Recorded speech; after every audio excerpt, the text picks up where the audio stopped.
It takes the average person about 10 years to become a fully licensed architect, and that's pretty long. In my case, it took me almost 12 years, and I'll blame the pandemic for that one. I started architecture school in 2010, and it took me until the end of 2021 to finish all of my requirements and apply for my license. So why does the process take so long? First, the absolute shortest amount of time you can complete the process in is about 8 years, and this assumes a 4-year undergraduate degree plus a 2-year master's and then practical work experience on top of that. The problem is that architecture school doesn't teach you everything you need to know, and most jurisdictions require that you complete an additional 2 years or about 3,800 hours. On top of that, working inside an actual firm makes sense, and perhaps 3,800 hours doesn't sound too bad, but in practice, for most fresh university graduates, there's a massive learning curve when it comes to understanding how an office works, how projects are managed, how construction actually happens,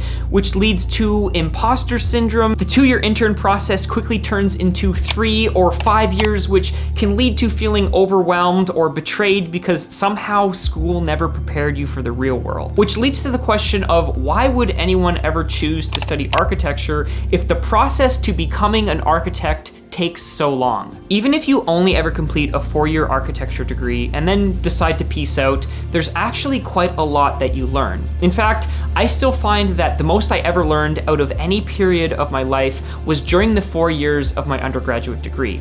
And that's because architecture is a massive combination of art, science, hard and soft skills, and so you really do end up doing a little bit of everything. Aside from just designing buildings, some of the things you learn include art, photography, woodworking, metalworking, 3D printing, CNC, model making, programming, electronics, engineering, building science, project management, interior design, furniture design, product design, graphic design. It's actually quite astounding how much you're able to accomplish. Now, that didn't come without its costs, of course, because architecture truly is one of the most demanding subjects you can study. In fact, I actually did a year of university in business and in graphic communications before architecture, so I actually had something to compare it to. What I found when I was going to school for architecture is that there simply is too much to do packed into such a small time frame, which leads to being overworked, feeling exhausted because you didn't get enough sleep,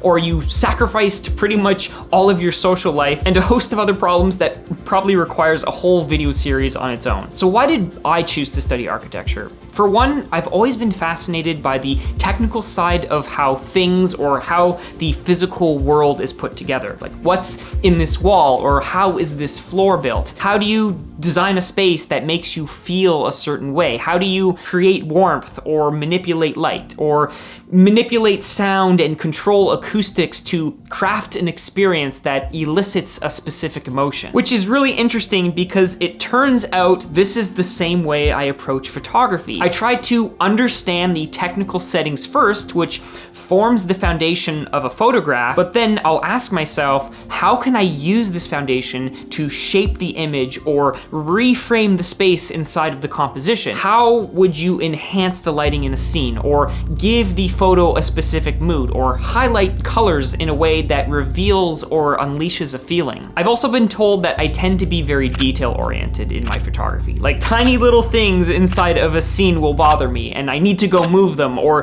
tweak them, or make small micro adjustments to my composition to make sure that everything is absolutely perfect. Every photo I take and every Lightroom edit is like its own little design project that solves a unique problem or tells a story. It's why I find photography so satisfying. It's much faster to iterate on a design idea through a photograph, which might only take 15 minutes start to finish, compared to designing an entire building, which could take 15 days or probably more like 15 weeks. Despite all the flaws with architecture school and all of the requirements that you are told to fulfill before you can become an architect, I still believe it is one of the greatest things anyone can achieve. Studying and working towards becoming an architect has allowed me to become a better public speaker, to be both more critical and less critical at the same time. It's taught me how to work in a team environment on projects worth hundreds of millions of dollars and next to clients who represent multi-billion-dollar corporations. You learn very quickly that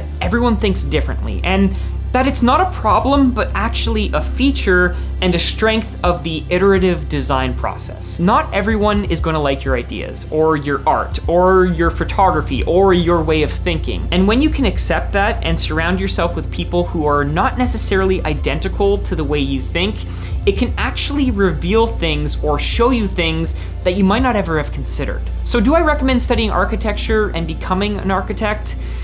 That actually depends on you. As diverse as the education can be, it still is very much a field of studying that in the end points you towards becoming a licensed architect, and that's definitely not for everyone. That being said, if you understand your why, it's a path that can lead to a whole host of different scenarios. You just need to decide how you want to leverage it. So while my original decision to study architecture was largely based on my curiosity around buildings and construction, I've since realized it became a decision that awoke a desire inside of me to create, to visualize, to try new things, and just overall be creative. Maybe you're a senior in high school deciding whether you should go to architecture school, or a fresh graduate deciding if you should put even more time into pursuing a career as an architect. While I can't answer those questions for you, my word of advice would be that society changes fast. And if this whole process has taught me one thing, it's that you need to leverage the curiosity you have today, regardless of what you think your future outcome might be.